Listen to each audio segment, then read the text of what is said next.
University మంచి భవిష్యత్తు కోసం తెలుగు విద్యార్థులు ఇష్టపడే university. Call 9059052378 9059052379.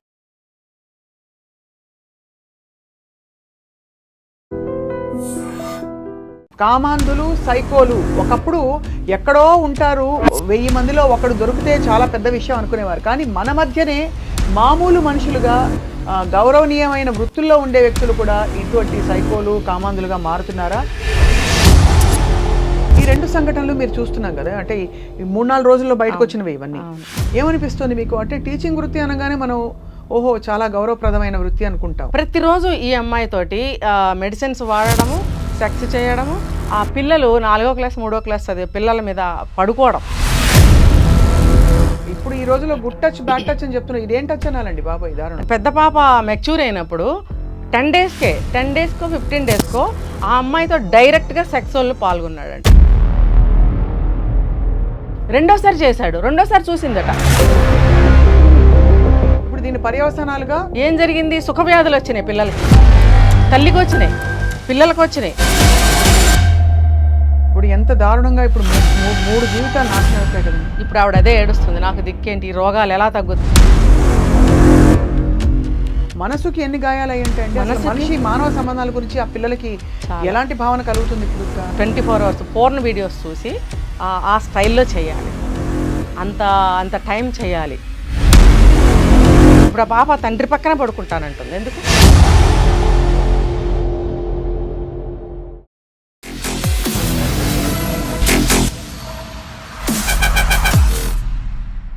Hello and welcome to this candid conversation. కామాంధులు, సైకోలు ఒకప్పుడు ఎక్కడో ఉంటారు, 1000 మందిలో ఒకడు దొరికితే చాలా పెద్ద విషయం అనుకునేవారు. కానీ మన మధ్యనే మామూలు మనుషులుగా గౌరవనీయమైన వృత్తుల్లో ఉండే వ్యక్తులు కూడా ఇటువంటి సైకోలు, కామాంధులుగా మారుతున్నారా? లేదు మొదటి నుంచి వాళ్ళలో ఈ గుణాలు ఉన్నాయా? 2 ఇన్సిడెంట్స్ చెప్తాం మనం. ఒకటి, వైజాగ్లో ఒక టీచర్ వృత్తిలో ఉండే వ్యక్తి ఒక అమ్మాయిని దారుణంగా హింసించి కామాంధుడిగా ప్రవర్తించిన ఒక వైనంలో ఆ అమ్మాయి ఎంత నష్టపోయిందంటే చివరికి తన ప్రాణాలు తను తీసుకున్న పరిస్థితి. చాలా దారుణమైన సంఘటన. వివరాల్లోకి వెళ్ళబోతున్నాం కాసేపట్లో. ఇంకో చోట ఇక్కడ సూర్యాపేటలో ఒక వ్యక్తి అనేక రకాల వ్యాధులు అతనికి ఉండగానే శారీరకంగా ఒక స్త్రీని హింసించి ఆ అమ్మాయితో ఆ వ్యాధులు అంటించడమే కాకుండా ఆ అమ్మాయికి ఉండే 2 ఆడపిల్లల్ని కూడా దారుణంగా అతను బలాత్కరించి ఈ విధమైన ఒక సంఘటన చూస్తున్నాం. చెప్పుకోవడానికి కూడా అసలు ఎంత దారుణంగా ఉందంటే మనతో పాటు రజనీ రమ్మ గారు ఉన్నారు. She is a very very popular counselling psychologist. 25 ఏళ్ల తన లాంగ్ ప్రయాణంలో ఎన్ని కేసులు చూశారు, కానీ ఇది మాత్రం పరాకాష్ట అంటున్నారు. రజనీ గారు నమస్కారం అండి. నమస్తే. చాలా కష్టతరంగా ఉంది, మనసు కష్టంగా ఉంది. చాలా. ఏదో ఆడపిల్లలే మోసపోతున్నారా, లేకపోతే పురుషులు ఇంకా దారుణంగా తయారవుతున్నారండి, లేకపోతే ఎలా అర్థం చేసుకోవాలి? ఇది మోసపోయే వాళ్ళు అన్ని జాతుల్లోనూ ఉన్నారు. ఆడవాళ్ళలో ఉన్నారు, మగవాళ్ళలో ఉన్నారు, పిల్లలు, పెద్దలు. మోసం అనేది ప్రతి చోట ఉంది. దాన్ని ఎలా మనం క్రాస్ చేయాలనేది మన తెలివితేటల మీద ఆధారపడింది. అవును. ఈ 2 సంఘటనలు మీరు చూస్తున్నాం కదా, అంటే ఈ 3-4 రోజుల్లో బయటకు వచ్చినవి ఇవన్నీ. ఏమనిపిస్తుంది మీకు? అంటే టీచింగ్ వృత్తి అనగానే మనం ఓహో చాలా గౌరవప్రదమైన వృత్తి అనుకుంటాం. సో ఆ సంఘటనలో ఏమైంది, ఇక్కడ ఏమైంది? నిజానికి చాలా గౌరవనీయమైన వృత్తి అది. ఆ స్థానంలో ఉన్నవాళ్ళే ఉపాధ్యాయులు అంటే. ఇప్పుడు వాళ్ళే క్రైమ్స్కి పాల్పడుతున్నారు. అంటే యాజ్ ఎ హ్యూమన్ బీయింగ్ వాళ్ళు మేము మనుషులమేగా అన్నట్టుగా బిహేవ్ చేస్తున్నారు. కానీ యాజ్ ఎ టీచర్ ఉంటున్నామా లేదా అనేది వాళ్ళు ఆలోచించుకోవట్లేదు. ఎందుకంటే ఒక సాధారణమైన వ్యక్తుల్లాగా బిహేవ్ చేస్తున్నారు. పాతకాలంలో టీచర్, ఇప్పటికీ ట్రైనింగ్స్ ఉన్నాయి. ఆ పాతకాలంలో ట్రైనింగ్స్ ఎలా ఉండేవి, వాళ్ళు టీచర్గా అపాయింట్ అయిన తర్వాత వాళ్ళు పిల్లల పట్ల ఎలా ఉండేవారు, విద్యా విధానం, బోధించే విధానం ఎలా ఉండేది అనేది మనం చదువుకున్నాం, మాకు తెలుసు, మీకు కూడా కొంత తెలిసే ఉంటుంది. ఇప్పుడు విద్యా విధానాలు టీచర్ స్టూడెంట్ల పట్ల ఎలా బిహేవ్ చేస్తున్నారు అనేది ఇది కూడా చూస్తున్నాం మనం. అవును. టీచర్లాగా బిహేవ్ చేస్తున్నాడా? ఒక అబ్బాయిగానే బిహేవ్ చేస్తున్నాడు. అంతే కదా. నేను ఇప్పుడు వరకు చూసిన కేసులు చాలా వరకు ఇప్పుడు ఈ రోజుల్లో టీచర్ అనేవాడు ఒక అబ్బాయిగానే బిహేవ్ చేస్తున్నాడు, కానీ ఒక టీచర్ లాగా, ఉపాధ్యాయుడిగా ప్రవర్తించడం లేదు, బాధ్యత లేకుండానే. ఒక పక్కన నుంచి ఈ విద్యా సంస్థల తరపున పోరాడేటువంటి పెద్దలు ఎవరైతే ఉన్నారో వాళ్ళు విద్యా విధానాలని మార్చాలి. ఒక ఉపాధ్యాయుడికి ముందు, ఒక డాక్టర్కి ముందు డాక్టర్ అని చెప్పి ఎలా పెడతారో గౌరవార్థము ఖచ్చితంగా ఇనిషియల్ లాగా, అలా ఒక టీచర్కి టీచర్ గారు అని పిలవడం కాదు, టీచర్ డిఆర్ లాగా టీఆర్ అని ఖచ్చితంగా పెట్టాలి అని ఒక కొత్త రూల్ని తీసుకొస్తున్నారు, దాన్ని పాస్ కూడా చేస్తారని అంటున్నారు. అంటే వాళ్ళకి సమాజము ఎటువంటి పట్టం కట్టాలని అనుకుంటుంది ఒక పక్క నుంచి, వాళ్ళకి ఎటువంటి గౌరవాన్ని ఇవ్వాలి, ఇస్తే బాగుంటుంది, వాళ్ళకి కూడా ఒక జాబ్ సాటిస్ఫాక్షన్, ఒక టీచర్ సాటిస్ఫాక్షన్ ఉండాలి అని ఒక పక్క నుంచి కోరుకుంటుంటే, ఈ టీచర్లు ఏం చేస్తున్నారు? అంతే కదా, చిన్నపిల్లల మీద అఘాయిత్యాలు చేస్తున్నారు, ఇంకా బయటకు వచ్చి ఇలాంటివి కూడా చేస్తున్నారు. అవును. ఇప్పుడు అతను చేసింది ఏంటి? As a government teacher, government job రావడమే ఈ రోజుల్లో చాలా కష్టమైపోయిన రోజుల్లో అతను టాలెంటెడ్ అనుకోవాలి, మరి వచ్చింది జాబు. సరే, కో టీచర్ ఉంది, ఆవిడకి హస్బెండ్ సడన్గా ఎక్స్పైర్డ్ అయినప్పుడు ఆవిడకి ఒక 2 ఆడపిల్లలు ఉన్నప్పుడు కో టీచర్గా అతని సహాయ సానుభూతిని ప్రకటించాలి, వీలైతే ఇవ్వాలి. అవును. నువ్వు అభిమానేసి నేను నిన్ను ప్రేమిస్తున్నాను అని చెప్పి వెంటబడటం ఎలా ఉందండి? ఆ ఏజ్ ఎటువంటిది? 20, 30, 25 ఏళ్ల వయసు కానే కాదు అది. మరి వెంటబడటం ఎంత అసహ్యంగా ఉంది అది. వెంటపడి మళ్ళీ మోసం చేయడం. మోసం వెంట పడటమే కాదు, ఈమె ఒంటరిగా ఉంటుంది పిల్లల్ని పెట్టుకుని, తలుపు ముందు బయట, డోర్ బయట 3-4 నెలల వరకు రోజు వచ్చి బయట పడుకునేవాడట. ఎంత దారుణం. నువ్వు లేనిదే నేను బ్రతకలేను, నేను నీ తలుపు బయటే పడిగాపులు కాస్తున్నాను దేవదాసులాగా అని అలా చేయడము. ఇంకా పరాకాష్ఠ ఏంటంటే అన్ని పచ్చిమిరపకాయలు తెచ్చుకుని తినడం. ఎంత సైకో వృత్తి ఇది. సైకో కదా ప్రవృత్తి ఇది ఖచ్చితంగా. ఇప్పుడు నువ్వు నీ మీద ఇంత ప్రేమ ఉంది కాబట్టి నేను ఇంత కారం భరిస్తున్నాను కాదు, నీ సైకో మెంటాలిటీ కాబట్టి నువ్వు భరించగలుగుతున్నావు. అవును. మామూలుగా మనం ఒక పచ్చిమిరపకాయ తినగలమా? అవును. వితౌట్ బాయిల్డ్ తినలేం కదా. వాడు ఇన్ని పచ్చిమిరపకాయలు ఎలా తిన్నాడు అంటే అది అంటే పగ రగులుతూ ఉంటుంది వాడికి. పగ అంటే చెడే అనుకోకర్లా, ఒక కోరిక తీవ్ర రూపం దాలిస్తే దాన్ని ఉన్మాది అంటారు. ఆ ఉన్మాది స్థాయిలో ఉన్నాడు కాబట్టి తినగలిగాడు. ఆ భరించే శక్తిని ఉంటుంది వాళ్ళకి, అది కాబట్టి తినగలిగాడు. ఎటువంటి దానికైనా దారుణానికైనా తలపడగలిగి చెయ్యగలిగే స్థితిలో ఉంటారు కాబట్టి ఇది కూడా దారుణమేగా ఎన్ని పచ్చిమిరపకాయలు తినడం. అది అవన్నీ చూసినప్పుడు పోలీస్ కంప్లైంట్ ఇవ్వాలి ఎవరైనా కానీ కదా. పడకూడదు. ఈవిడేం చేసింది? ఇప్పుడు ఎప్పుడు కూడా వన్ సైడ్ మనం అనుకోకూడదు స్వప్న గారు. తప్పు ఒక చేత్తో చప్పుడు ఎప్పుడు రాదు, 2 చేతులు కలిస్తేనే సౌండ్. అలాగే తప్పు ఒక సైడ్ ఎప్పుడూ ఉండదు, రెండో వైపు ఖచ్చితంగా లొసుగు ఉండనే ఉంటుంది. అవును. మన అవకాశమే ఇస్తాం వాళ్ళకి. మనం అవకాశం ఉంది, అవతల వాడు మన దగ్గరికి రాడు, మీద చెయ్యడు, ఇంట్లోకి రాడు, సోఫాలో కూర్చోడు. అంతే కదా. మనం కొంచెం లూజ్ ఇస్తేనే వాడు వస్తాడు లోపలికి. ఇప్పుడు ఇక్కడ జరిగింది కూడా అదే. కానీ ఈ అమ్మాయి దాదాపుగా తెలివిగానే ప్రవర్తించింది. అలా చేసినప్పుడు ఏం చేసింది? నిజం అబద్ధం ప్రూవ్ చేసుకోవాలి కదా అని చెప్పి అవకాశం ఇచ్చింది. ఎలా? సరే నువ్వు ఇంత అంటున్నావు కదా, అసలు నీ బ్యాక్గ్రౌండ్ ఏంటి తెలుసుకుందామని చెప్పి. నువ్వు అసలు ఎందుకు తెలుసుకోవాలి? ఇక్కడే ఆవిడ తప్పు చేసింది. ఇక్కడే అంటే నీకు దొరికిపోతున్నాడు ఇలాంటి ప్రవర్తిస్తూ. ఈ ప్రవర్తన సైకో ప్రవర్తన అనుకున్నాం. తను ఏం చెప్పింది? నాకు ఇష్టం లేదు, భర్త చనిపోయాడు, పిల్లల్ని నేను పెద్దవాళ్ళని చేసుకొని మంచిగా చూసుకోవాలి అని తను అనుకుంటున్నప్పుడు నువ్వు అసలు ఎందుకు టెస్ట్ చేయాలనుకున్నావు? అవును. తప్పు ఇళ్ళనే ఉంది, లోసుకి ఇక్కడే ఉంది. సరే వెళ్ళింది, నీకు చూపిస్తాను రా అని చెప్పి ఆస్తులు చూపించాడు, ఇల్లు చూపించాడు, పేరెంట్స్ని చూపించాడు, అక్కడ అన్ని కోట్ల ఆస్తుంది, ఇక్కడ ఇన్ని కోట్ల ఆస్తి అన్నీ చూపించాడు. నిజం అబద్ధం నీకెలా తెలుసు? నీకేమైనా డాక్యుమెంట్స్ చూపించాడా? అట్లీస్ట్ ఏమైనా ప్రూఫ్ చూపించాడా? నీకేమీ చూపించలేదు. అవి ఇప్పుడు నేను వెళ్తాను దారిలో, అయినా అవన్నీ ఉన్నా కూడా ఇలా పచ్చిమిరపకాయలు తినే ఒక వ్యక్తి బుర్ర సరిగ్గా లేదని అర్థమైపోతుంది కదా. ఇప్పుడు నేను దారిలో వెళ్తుంటాను, ఆ బిల్డింగ్ నాదే అంటే మీరు నమ్మచ్చు కదా. అవును. ఈ రజనీరమ్మ గారి బిల్డింగ్, రోజు మీరు ఆ దారిలో వెళ్తుంటే ఆవిడ చెప్పారు ఇదే ఆవిడ బిల్డింగ్ అని అనుకుంటారా లేదా? అలాగే ఆవిడ కూడా అలాగే అనుకుని ఉండొచ్చు. నిజంగా ఉన్నాయో లేదో ఆస్తులు మనకు తెలియదు. ప్లస్ ఇవన్నీ చూపించిన తర్వాత కొంతకాలం గడిచిన తర్వాత నమ్మేసింది. తర్వాత పేరెంట్స్ని పంపించాడు, ఒప్పించండి అని. డైరెక్ట్గా అయితే ఒప్పుకోలేదు, నాకు వద్దు పెళ్ళి, నేను పిల్లల్ని చూసుకోవాలి. ఓకే, బాగుంది అక్కడ వరకు. పేరెంట్స్ని కూడా పంపించి రాయబారం చేయించాడు. చేయించినప్పుడు వాళ్ళు ఏమనుకుంటారు? అటువైపు నుంచి ఆలోచిస్తే వాళ్ళు కూడా అతనితో ఎంతో కొంత ఇబ్బంది, చాలా బాధపడి ఉంటారు. అప్పటికే అతను చాలామంది ఆడవాళ్ళని తల్లిదండ్రుల ముందే ఇంట్లోకి తెచ్చుకోవడము, తెల్లవార్లు వాళ్ళతో గడపడము, తల్లిదండ్రులు చూసి భరించగలరండి? అదే కదా. కళ్ళ ముందు కొడుకు రకరకాల అమ్మాయిలను తీసుకొచ్చి వ్యభిచారమేగా చేస్తున్నది. అవి చుట్టుపక్కల వాళ్ళ పరువు పోదా? అడగరా? అడిగేవాళ్ళు అడగరా?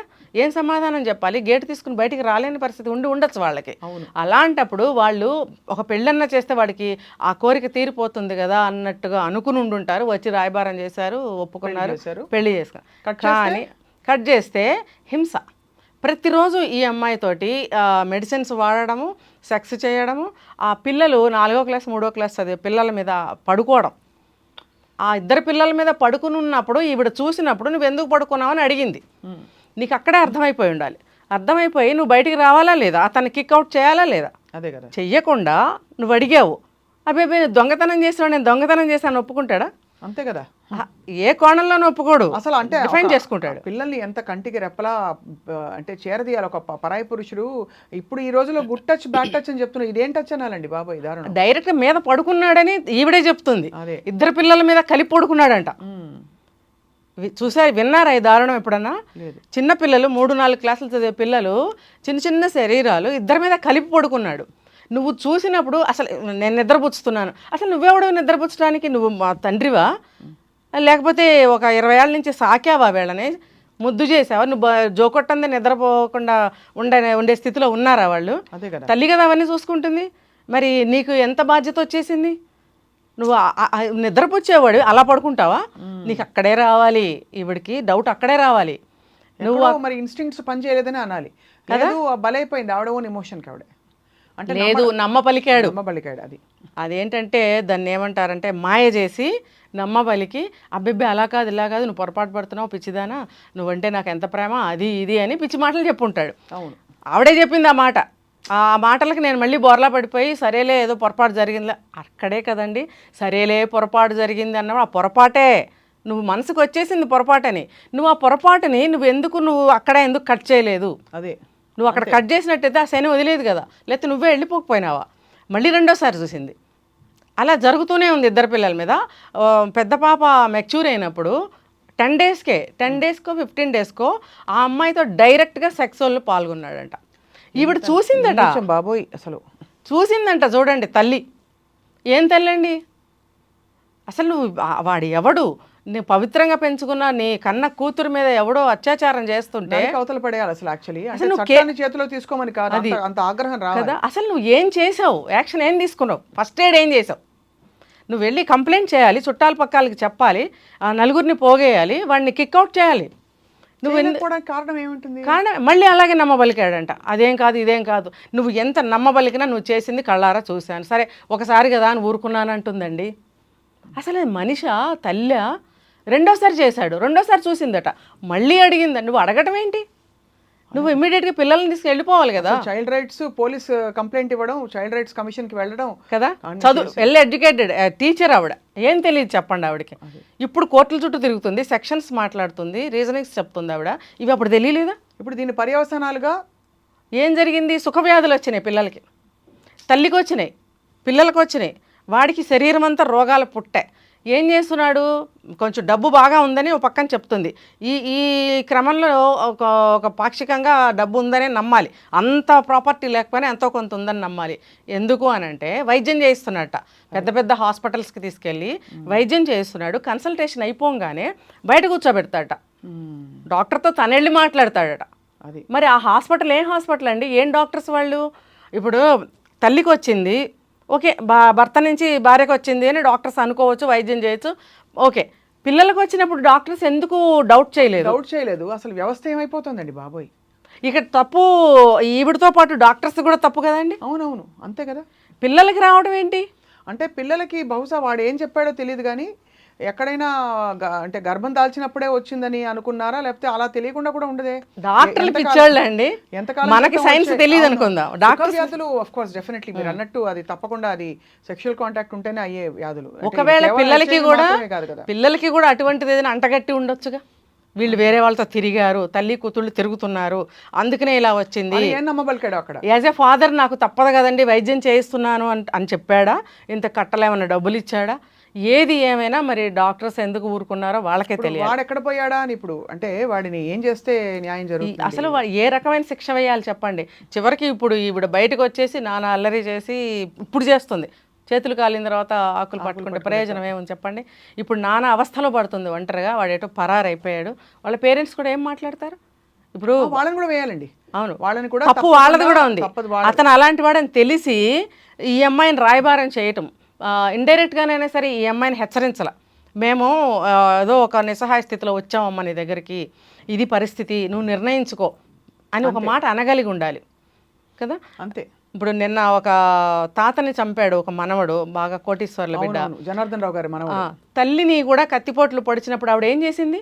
ఇమ్మీడియట్గా 100కి ఫోన్ చేసింది ఆవిడ. క్రిమినల్ ఇంట్లో ఉన్నప్పుడు ప్రతి ఒక్కళ్ళు కూడా బాధ్యతతో మెలగాలి. ఇప్పుడు ఎంత దారుణంగా ఇప్పుడు 3 జీవితాలు నాశనం అయిపోయాయి కదండి. ఇప్పుడు ఆవిడ అదే ఏడుస్తుంది, నాకు దిక్కేంటి, ఈ రోగాలు ఎలా తగ్గుతాయి, ఆ పిల్లలకి పెళ్ళిళ్ళ తర్వాత సంగతి అది ఎప్పుడో. ప్రస్తుతం వాళ్ళ చదువులేంటి, ప్రస్తుత జీవితం ఏంటి. అసలు వాళ్ళు పిల్లలు అంటే ఏ వయసులో వాళ్ళకి శారీరకంగా పడ్డ గాయాలు ఓకే, మనసుకి ఎన్ని గాయాలు అయ్యి ఉంటాయండి. అసలు మనిషి మానవ సంబంధాల గురించి ఆ పిల్లలకి ఎలాంటి భావన కలుగుతుంది ఇప్పుడు? ఇంకా పైగా రోగాలు వచ్చాయి శరీరానికి, నెక్స్ట్ వాళ్ళ ఫ్యూచర్ ఏంటండి? అదే వాళ్ళ ఆ పిల్లల బ్రతుకులు ఏంటి చెప్పండి. కానీ ఇక్కడ ఒకటే, ఎప్పుడు కూడా మనం ఇలాంటి సంఘటనలు చూసినప్పుడు నేర్చుకోవడం అప్రమత్తత తప్ప ఏమీ లేదు కాబట్టి రజనీ గారు ఏం చేయాలండి? ఇప్పుడు ఆ రెండవ సంఘటన విశాఖపట్నం, అది కూడా ఘోరం. 2 సమానమైన ఘోరాలు అనమాట. వీడు ఒక సైకో, వాడొక సైకో. వీళ్ళనట వీడు అనకూడదట, వారు వీరు అనాలి మనం. మగవారు అని ఎవరంటున్నారు? మనం అనాలి.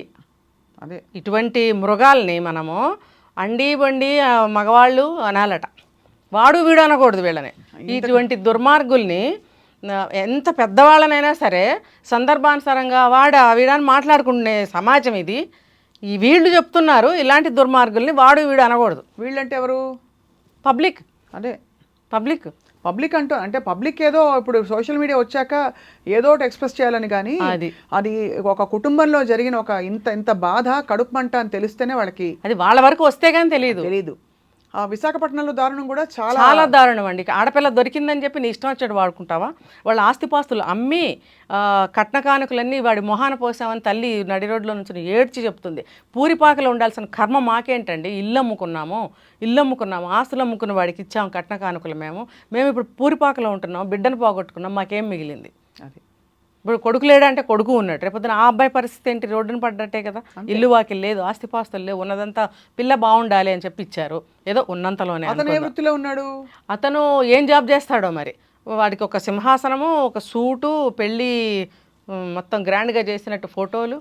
మనిషి వెళ్ళిపోయింది, కూతురే వెళ్ళిపోయింది కదా. అంతే, కూతురు వెళ్ళిపోయింది. ఇప్పుడు పెళ్ళైన రోజు నుంచి వాడు ప్రవర్తించే తీరు ఒక మృగాలైన వేళ పాళ ఇంత టైము ఇన్నిసార్లు అని ఉంటుంది వాటికి కూడా. వీడికి లేదు.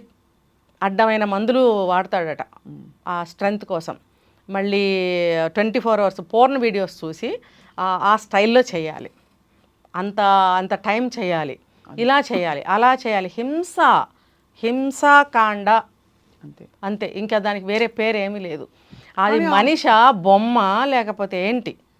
అమ్మాయి ఇంత బెంబేలెత్తేయకుండా ఒక్కసారి గొంతెత్తి చెప్పింది, అక్కకి చెప్పిందట. తల్లికి చెప్పుకోలేక తోడబుట్టింది కదా, అక్కకి చెప్తే కొత్తగా పెళ్ళయింది, నీకు అలాగే ఉంటుంది, అడ్జస్ట్ అవ్వాలి, ఇప్పుడు నువ్వు ఇలా గొడవలు పెట్టుకుని వచ్చేస్తే ఇక్కడ అమ్మా నాన్నకి ఏముంది, ఎలా చూడగలరు నిన్ను, నువ్వు జాగ్రత్తగా నీ కాపురాన్ని నువ్వు కాపాడుకోవాలి అని చెప్పిందట. సరే, తర్వాత కొద్ది రోజులు అయిన తర్వాత అతను వాడే పిల్స్ ఏవైతే ఉన్నాయో ఫోటో తీసి బావగారికి పంపింది, అంటే అక్క భర్త. అతనేం చేశాడు? నెగ్లిజెన్సీ. ఇప్పుడు అతని సొంత చెల్లి అయితే అలా నెగ్లెక్ట్ చేస్తాడండి? చేయడు. భార్య చెల్లి కాబట్టే కదా. మన ఇంట్లో పిల్ల పాపం కొత్తగా పెళ్ళయింది, నన్ను నమ్మి నాకు కదా ఇది పంపించింది అని ఇంకో కొంచెం ఎక్కువ రెస్పాన్సిబిలిటీ, గౌరవాన్ని అతను తీసుకుని అది ఏంటనేది వాచ్ చేయాలి కదా. ఏం చెప్పాడో తెలుసా అతను? అది కొంచెం నైట్ టైంలో ఇలా పంపించింది, 8 o'clock టైంలో పంపించింది, రేపొద్దున చూద్దాంలే అని పడుకున్నాను నేను. చూసారా ఎంత నెగ్లిజెన్సీ ఉందో? అదే ఇక్కడ అన్ని సంఘటనలలో అన్ని చోట్ల కూడా నెగ్లిజెన్స్ ఉంది. అక్కడేమో ఆ సిచ్యువేషన్లో పెద్దవాళ్ళ తప్పు లేదండి, పెద్దవాళ్ళ తప్పు, కన్న తల్లి తప్పు, పిల్లలకి ఆడపిల్లలకి ఇలా అవుతుంటే అసలు ఊరికే ఇప్పుడు ఉన్న రూల్స్ ప్రకారం అయితే ఊరికే ఇలా దగ్గర తీయడం కూడా పరాయి పురుషుడు ఖచ్చితంగా తప్పు. అస్సలు ముట్టుకోవద్దండి ఆడపిల్లని. తాత అవనండి, తండ్రి అవనివ్వండి. నిన్న చూశాను నేను, దగ్గర తీసుకుని ముద్దులు పెట్టడాలు ఇవన్నీ కూడా. తండ్రి డ్రైవ్ చేస్తుంటే వెనకాల 2 ఆడపిల్లలు, ముందు ఒక పాప, 2 ఆడపిల్లలు వెనకాల. ఎంత గట్టిగా హగ్ చేసుకుని కూర్చుందంటే తండ్రిని, అంత పడిపోతాను అన్న భయంతో పట్టుకుని ఉండొచ్చు. నెక్స్ట్ రోజు ఎక్కడికో చోటుకి వెళ్ళాలి, స్కూల్కో ట్యూషన్కో తీసుకెళ్ళాలి. ఏజ్ పెరగదండి ఈ ఇయర్కి ఆ ఇయర్కి. ఫీలింగ్స్ రావా? ఖచ్చితంగా వస్తాయి. ఒక అమ్మాయి 14-13 సంవత్సరాల అమ్మాయి తల్లి దగ్గర పడుకోమంటే పడుకోదట, నాన్న దగ్గరే పడుకుంటా. ఏంటంటే ఈవిడ సమర్థింపు. తండ్రి బాగా అలవాటు అండి చిన్నప్పటి నుంచి తండ్రి అలవాటు అయితే చిన్నప్పుడే ఉంచు. ఇప్పుడు ఎంత వయసు? తండ్రి దగ్గర పడుకోబెడతావా? ఆ అమ్మాయి గట్టిగా టచ్చింగ్లు ఇస్తూ పడుకోవడం, ఆ తండ్రిగానే ఉన్నాడు. అయినా కూడా ఈ పిల్లలోనే ఫీలింగ్స్ వచ్చినాయి. తండ్రిని హగ్ చేసుకోవడం, స్కూటర్ మీద గట్టిగా పట్టుకుని కూర్చోవడం. నిన్న కూడా చూశాను నేను, మా కారు ఆపి ఆ పిల్లని పట్టుకుని తండ్రికి పిల్లకి చెప్పాలన్నంత స్పీడ్ వచ్చేసింది నాకు. కానీ ఎంతమందిని పట్టుకుని మనం మాట్లాడతామండి? అంటే ఇది ఎక్కడో మనం దారి తప్పేసామండి. ఈ 2 సంఘటనలు అయితే స్టైల్ ఎక్కువైందండి. చాలా ఈ 2 సంఘటనలు తీవ్రం. బట్ ఈ తీవ్ర రూపం దాల్చడానికి ఆ వాతావరణం ఏదైతే క్రియేట్ అవుతుందో మన చుట్టూ, ఇది పర్వాలేదు చూసి చూడనట్టు ఊరుకో, తర్వాత చూద్దాంలే, ఈ నెగ్లిజెన్స్, బాధ్యత లేకపోవడం, స్పందన లేకపోవడం. ఇంకొకటి చెప్పనా, పాతకాలంలో లాగా కాదు. ఆడపిల్లని తండ్రి బాగా ప్రేమించాలి, మా అమ్మాయికి తండ్రి దగ్గర బాగా చనువు ఎక్కువ అని చెప్పుకోవడం ఫ్యాషన్ అయిపోయింది. నువ్వు ఏ రోజుల్లోనైనా సరే అది జెండర్ ప్రకారం వేరు. అతను మేలు, ఈ పాప ఫిమేల్ అయినప్పుడు ఎటువంటి రిలేషన్ అయినా సరే టచ్ ఎందుకండి? నోటితో మాట్లాడు, అమ్మ తల్లి పాప అని మాట్లాడు, నీ బాధ్యత నువ్వు నిర్వర్తించు, ఇవ్వవలసిన సౌకర్యాలు ఇవ్వు, పిల్లని బాగా చదివించు, ధైర్యాన్ని ఇవ్వు, ఆ కోర్స్ చేయించు, ఈ కోర్స్ చేయించు, నువ్వు ఒక బాడీ గార్డ్ లాగా, గార్డియన్ లాగా నువ్వు బిహేవ్ చేయి. అంతేగాని మంచి తండ్రులు ఉన్నారండి, పిల్లలు చెడిపోయిన వాళ్ళు లేరా? ఇప్పుడు ఆ పాప తండ్రి పక్కన పడుకుంటానంటుంది. ఎందుకు? తండ్రి బాగానే ఉన్నాడు. మరి ఇంకో కేసులో తీసుకుంటే పిల్ల బాగానే ఉంది, తండ్రి కదా చెడిపోతున్నాడు. అది మరి ఆడపిల్లలు ఒక వయసు వచ్చాక, అంటే అది చాదస్తామని అంటారు ఇప్పటి రోజుల్లో, మీరు అన్నట్టు రైటే. ఒక పాయింట్ అయ్యాక, ఎస్పెషలీ 10-12 ఏళ్ళు వచ్చిన వయసు తర్వాత దూరం పెట్టడం, పిల్లల్ని, ఆడపిల్లల్ని తొందరగా అవన్నీ పాటించేవారు. కానీ ఇవాళ రోజుల్లో కూడా మనం అంటే అవగాహన తెచ్చుకోవాలి, కానీ అలా చాదస్తంగా ఉండాలా అని ప్రశ్నించే వాళ్ళు లేకపోలేదు. కానీ దీనికి కారణాలు ఉన్నాయంటున్నారు కదా రజనీ. పిల్లలకు వేసే బట్టలు ఎలా ఉన్నాయండి? అదే ఇప్పుడు 10 years 11 years వస్తే పిల్లలు బాడీలో ఎన్ని చేంజెస్ వస్తున్నాయి. మరి ఎటువంటి బట్టలు వేస్తున్నావు నువ్వు? తండ్రి పక్కన మెడ చుట్టూ చేతులేసి కాళ్ళల్లో కాళ్ళు దూర్చేసి కూర్చుంటున్నారు ఆడపిల్లలు. 20 ఏళ్ళు వచ్చినా కూర్చుంటున్నారుగా. దీన్ని ఏమనాలి? ప్రేమ అనాలా? కల్చర్ అనాలా? రోజులు మారిపోయినాయి అనాలా? మీ రోజుల్లో కాదు మేము వేరు అనాలా? ఏమనాలి? చాలా అన్నీ ఒకటే. ఇప్పుడు ఈ వైజాగ్ కేసు తీసుకుంటే తీవ్రంగా హింస పెట్టాడు అమ్మాయిని. పెట్టి ఆ అమ్మాయి భరించలేక చెప్తే ఎవరు పట్టించుకోలేదని ఆ బావ అనే ఆయన కూడా తెల్లవారు చూద్దాంలే అనుకున్నాడంట, ఊరుకున్నాడు. మిడ్నైట్లోనే కాల్ వచ్చింది, మీ అమ్మాయికి ఒంట్లో బాగాలేదు అని ఫోన్ చేశాడట. ఫోన్ చేసి వెళ్ళి చూస్తే చనిపోయింది, ఉరి పెట్టుకుని చనిపోయింది. మరి ఈ బావ అనే ఆయన మేల్కొని ఉంటే ఆ విషయంలో ఇమీడియట్గా యాక్షన్ తీసుకుని ఉంటే ఆ పాప బతికేది కదా. అదే రోజు జరిగింది. సేమ్ 8 o'clockకి మందు డబ్బా పంపించింది ఫోన్లో, మిడ్నైట్లో కాల్ వచ్చింది, చనిపోయింది. కానీ అది సరే, జరగరాని దారుణం జరిగిపోయిందండి. ఆ అమ్మాయి సరే ఆ బావకు చెప్పింది. అది ఒక్కసారి ధైర్యం తెచ్చుకుని, మొదటి విషయంలో ఆ తల్లి కూడా భర్త మీద తిరగబడ్డానికి ధైర్యం చూపించకపోవడం, ఇక్కడ కూడా తిరగబడ్డానికి ధైర్యం చూపించకపోవడం. పశువు అండి వాడు. అలాంటి వాడి దగ్గర ఎంత బలం ఉండుంటుంది. చిన్నపిల్ల, ఆడపిల్ల, ఫస్ట్ టైం పెళ్లి చేసుకుని మొదటిసారిగా సంసార జీవితం అనుభవిస్తున్న ఆ పిల్ల శరీరము ఎంత సున్నితంగా ఉంటుందండి. ఎదురు తిరగగలగదా? తిరిగితే మాత్రం ఇలా అంటే పడిపోతారు ఆడపిల్లలు. అదే ఒక సాంప్రదాయంగా పెరిగిన, మీరు అన్నట్టు ధైర్యం తెచ్చుకుని ఎవరికైనా ఇంటికి వచ్చేసి చెప్పాలి. అక్క సలహా ఇచ్చిందిగా, నువ్వు ఇంటికి వచ్చేస్తే చాలా ఇబ్బందులు వస్తాయి. అదే కాబట్టి ఇంకా తనకేం పాలుపోక ఎవరు అర్థం చేసుకోరు. చాలా దురదృష్టం. ఈ హింస నేను భరించలేను. రెండోది రజనీ గారు, ఏ మాట కామాట ఎంత అభివృద్ధి పరిణితి చెందిన మహిళలైనా ఈ సిచ్యువేషన్స్ వచ్చినప్పుడు మాత్రం లోపల సున్నితత్వాన్ని వాళ్ళు పక్కన పెట్టి గీత దాటలేకపోతున్నారు. ఎందుకంటే ఇవాళ మీరు ఏదో పాత సాగుతుంది, అరిటాకు ముళ్ళు మీద పడినా, ముళ్ళు అరిటాకు మీద పడినా అరిటాకే నష్టం అని. ఎక్కడ ఏ సిచ్యువేషన్ ఎదుర్కొన్నా ఆడపిల్లనే అంటారు, నువ్వే తినగాలేవేమో, ఆ మాత్రం భర్తలు ఉండరా, మంచి రచకుడు, ఇలా రకరకాల పిచ్చి పిచ్చిగా చెప్పి సమర్థిస్తారు తప్ప ఈ ప్రవర్తనకి ఎక్కడా ఇది లేదు. మరోవైపు మనకి చట్టాలు, సుప్రీంకోర్టు మ్యారిటల్ రేప్ గురించి మాట్లాడడం, ఇవన్నీ ఒకవైపు జరుగుతున్నది ఇది. సో ఇప్పుడు ఏమంటారు రజనీ గారు, అంటే ఇలాంటి సిచ్యువేషన్, అసహజ పరిస్థితులు ఖచ్చితంగా అవి ఎదురవుతున్నప్పుడు మనకి రెడ్ ఫ్లాగ్స్ని గమనించి మనం వెంటనే ఏం చేయాలి చెప్పండి? తల్లిదండ్రులకి చెప్పినప్పుడు, ఎవరికి చెప్పినా సరే ఫ్యామిలీలో ఇమీడియట్గా రియాక్ట్ అయ్యి ఇది ఏంటని ఆలోచించగలగాలి. నెగ్లిజెన్సీ అండి. ఇప్పుడు చాలామంది ఒక స్థాయిలో ఉన్న ఫ్యామిలీస్ ఉంటాయి, బాగా డబ్బు లేని ఫ్యామిలీస్. ఎలాగోలా పెళ్లి చేసి బయటికి పంపించేయాలని చూస్తారు ఆడపిల్లల్ని. నిజానికి వాళ్ళ ఇంటి పరిస్థితులు అలా ఉంటాయి. ఆడపిల్ల పెళ్లి చేసి పంపకపోతే అది ఇంకో రకమైన బాధ కాబట్టి వాళ్ళకి అలా అనుకుంటారు. కానీ పెళ్లి చేసి పంపిన తర్వాత ఎప్పటికప్పుడు ఆ అమ్మాయి గురించి కనుక్కుంటూ ఉండాల్సిన బాధ్యత తల్లిదండ్రులకు ఉంది, సిబ్లింగ్స్కి కూడా ఉందండి. అంతే కదా. ఆ ఇంటి అల్లుడైనంత మాత్రాన అతను పరాయాడు కాదు కదా, అతనికి కూడా బాధ్యత ఉంటుంది. ఎవరైనా సరే ఫ్యామిలీ మెంబర్స్ అరే ఇలా చెప్పింది ఏమై ఉంటుంది అని చర్చించుకోవడం. అంటే తల్లిదండ్రుల తరఫు నుంచి తప్పు జరగకూడదు. మీరన్నట్టు ఈ అమ్మాయి కూడా అలాంటిది ఏమైనా ఉంటే బయటకు వచ్చేసి ఈ మినిమం చదువుకుంటున్నారుగా, 10th క్లాస్ చదివినా సరే ఈ రోజుల్లో మంచి జనరల్ నాలెడ్జ్ ఉంటుంది అందరికీ. అవును. నెట్ మన సెల్ ఫోన్ మొబైల్ యూజ్ చేయడం ప్రతి ఒక్కరికి వస్తుంది, అన్నీ తెలుసుకోవచ్చు. చదువు లేని వాళ్ళు కూడా మొబైల్ ఆపరేట్ చేస్తున్నారు బ్రహ్మాండంగా. మరి వీళ్ళు ఎందుకు ఇలాగా భయపడుతున్నారు ఫ్యామిలీ పరంగా? కానీ అమ్మో భర్తను వదిలేసి వెళ్ళిపోతే నన్నేమంటారు అని అంటే ఆ కేటగిరీ మనుషులు ఎక్కువగా భయపడుతున్నారు. బాగా హైలీ ఎడ్యుకేటెడ్ సిటీస్లో ఉండేవాళ్ళు ఇటువంటి సందర్భాల్లో భయపడటం లేదు, కానీ ఊళ్ళల్లో ఒక స్థాయిలో ఉన్నవాళ్ళు భయపడుతున్నారు. కానీ ఇప్పుడు మీరు అడిగినందుకు నేను చెప్తుంది ఏంటంటే భయపడకండి. ఇలాంటి సిచ్యువేషన్స్లో మీకు దుర్భరంగా అనిపించినప్పుడు, అది కష్టపడుతున్నప్పుడు, మీకు కష్టమే కదా పడుతున్నారు, కష్టం అనిపిస్తుంది కదా, అనిపిస్తుందని తెలిసినప్పుడు మీరు ఇమీడియట్గా బయటకు రండి. బయటకు వచ్చి చెప్పండి, నలుగురికి చెప్పండి, తల్లిదండ్రులతో తీవ్రంగా ఖండించి చెప్పండి.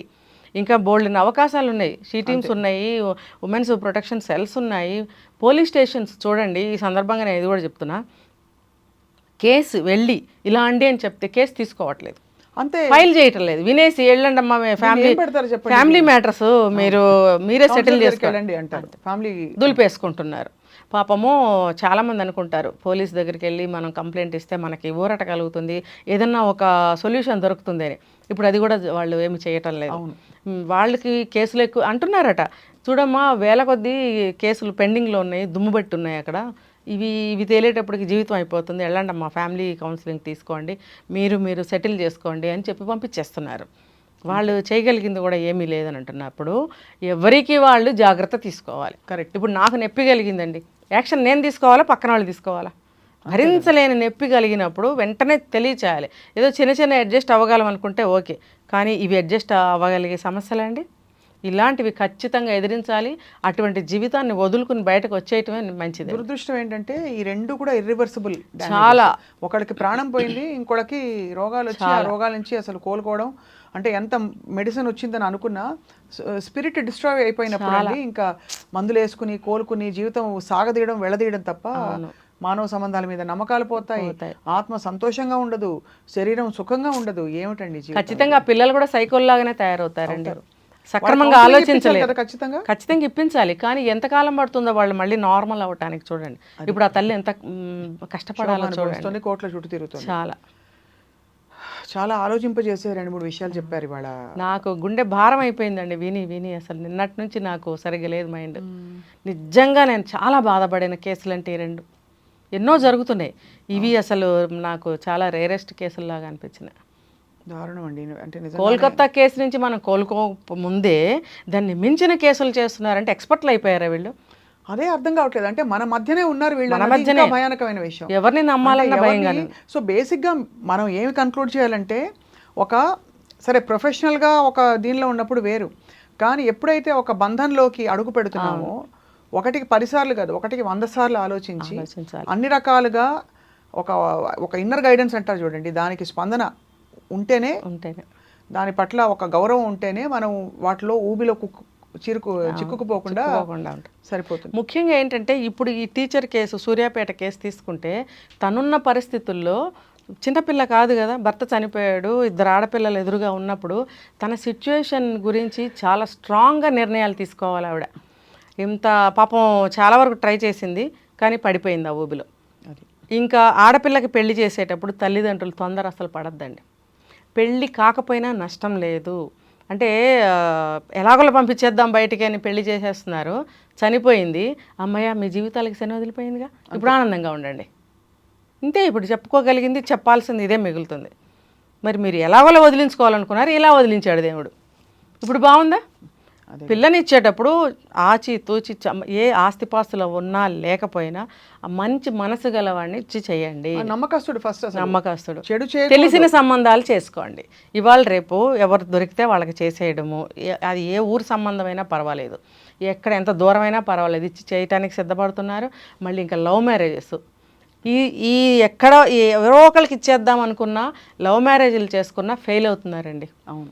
కాస్త తెలిసిన సంబంధాలు, నమ్మకంగా ఉన్న సంబంధాలు చేసుకుంటే కాస్త ఆడపిల్లలు దక్కుతారు. చాలా మరొక్కసారి సమాజం అంతా కూడా ఈ చూస్తున్న డాక్టర్లు కూడా ఈ ఎపిసోడ్ చూస్తుంటే వాళ్ళని చూసిన డాక్టర్లు ఒక్కసారి వాళ్ళకి నిజంగా ప్రక్షాళన జరగాలి. వాళ్ళ చాలా కలిచివేసే విషయాలు మాట్లాడుకున్నాము. ఇట్లాంటి కేసులు వచ్చినప్పుడు అండి డాక్టర్స్ కూడా ఇంట్రాగేషన్ చేయాలి పేషెంట్ని. ఇంత చిన్న పిల్లలకి ఎందుకు వచ్చాయి, తల్లిని నువ్వు బయట ఎందుకు కూర్చోబెట్టావు, నువ్వు అసలు ఎందుకు మాట్లాడుతున్నావు, ఇప్పుడు ఈవిడికి వచ్చిన కంప్లైంట్ గురించి అతను మాట్లాడతాడట. ఇప్పుడు నాకు జ్వరం వచ్చింది, లోపల సిమ్టమ్స్ సీజనల్గా మారుతూ ఉంటాయి.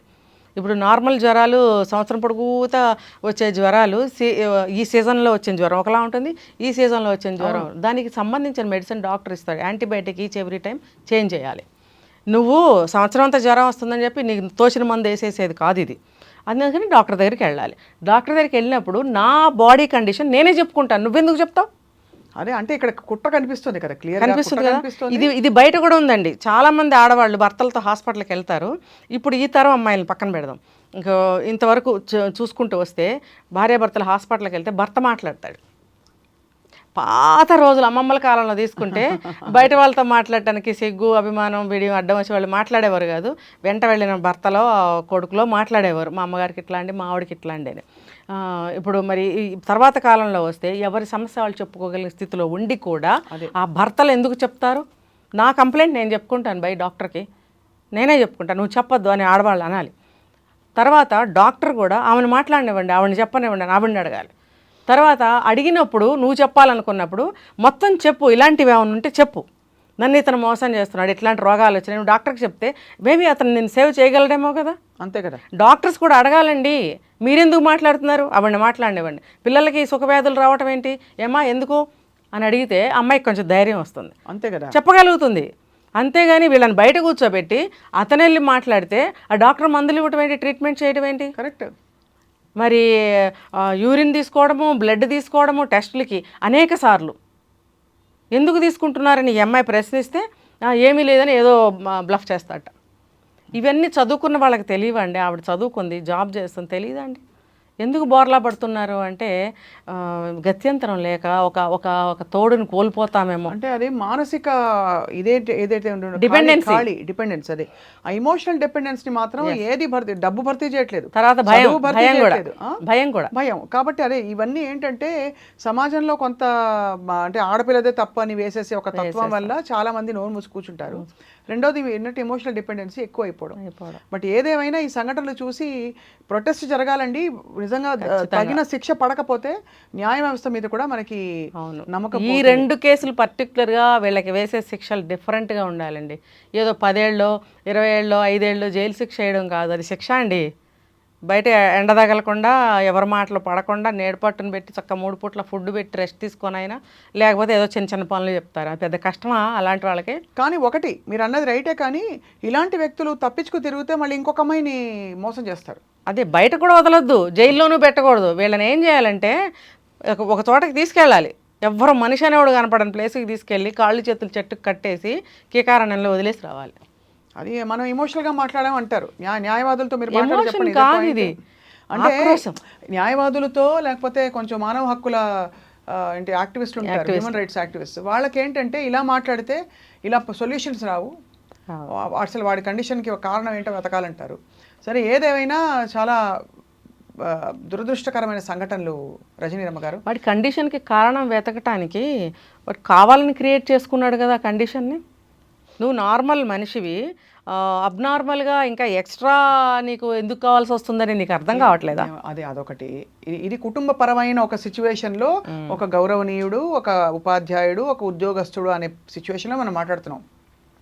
మామూలుగా గ్యాంగ్ రేపులు జరిగినప్పుడు ఏమంటారు, వాళ్ళకి చదువు లేదు, వెనుకబాటుతనం నుంచి వచ్చారు వాళ్ళు, సమర్థింపు అలా ఉంటుంది. ఇక్కడ ఏం సమర్థిస్తారు, చేయలేదు సమర్థించడానికి. సో మనం అప్రమత్తం అవ్వడం, ఆ ఆడపిల్లల్ని మరింత చైతన్యవంతం చేయడమే, అంతకంటే ఏం చేయలేం. ప్రతి ఆడపిల్ల వ్యవస్థని ఒక్కసారి అలర్ట్ చేయాలి. చెయ్యాలి. ఆడపిల్లలు ఏ ఏజ్ వాళ్ళైనా సరే, స్త్రీలు, అమ్మాయిలు, పెళ్ళైన వాళ్ళు, అవ్వని వాళ్ళు, పెద్ద వయసు స్త్రీలు, ఎవరైనా సరే ఎవరి జాగ్రత్త వాళ్ళు తీసుకోవాలి. దేనికి కూడా ఎమోషనల్గా ఫీల్ అవ్వడం కానీ, లొంగిపోవడం కానీ, నమ్మడం కానీ చేయనేకూడదు. రైట్, అంతే. అది తన జాగ్రత్తలో తను ఉండాలి. అంతే అంతే. రజనీరమ్మ గారు, ధన్యవాదాలండి. ఇవాళ చాలా కూలంకషంగా డీటెయిల్డ్గా డిస్కస్ చేసినందుకు థ్యాంక్ యూ సో మచ్. నమస్కారం. నమస్తే.